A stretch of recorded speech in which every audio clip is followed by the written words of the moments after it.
Isang mapagpalang araw mga kaahon, panibagong araw, panibagong hamon, panibagong pag-ahon. Sama-sama, tulong-tulong, yakapin ang pangarap, ahon mahirap. Ito na naman ako, ang inyong kaahon Ronel Solis, at ito umarangkada na naman tayo papunta sa ating trabaho, dala ang pag-asa na makaahon sa hirap ng buhay. I love the way you look in the morning. Sa ngayon, mainit at matraffic ang panahon. Medyo mahirap sumakay dahil Sabado nga at saka mall hour pa ngayon. Ganito kahirap pagka ikaw ay nagko-commute papuntang trabaho. Hindi ka basta-basta makasakay. And the clouds start forming.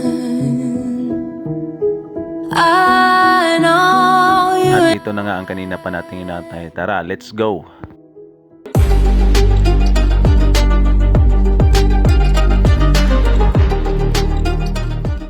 Mga kaahon, ganito ang sitwasyon sa loob ng bus na aking nasakyan. Dahil sa dami ng pasahero, tayuan at siksikan kami dito. You know I love to fix my hair, put my lipstick on, show off my favorite tattoo. You know I like to wear my little black dress.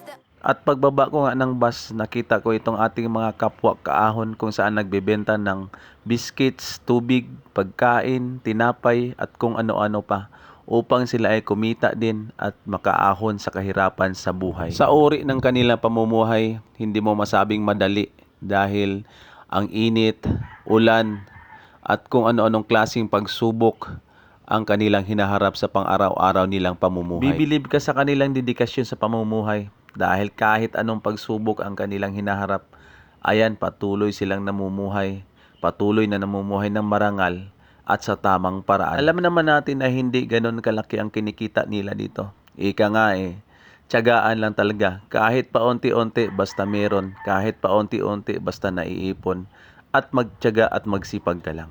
Mga kaahon, magtanim lamang tayo ng sipag at tiyaga at tamang diskarte.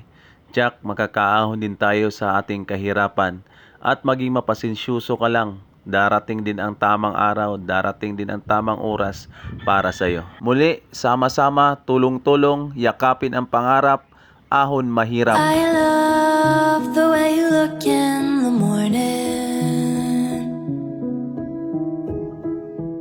Sunlight hitting you just right. As day breaks and the clouds start forming.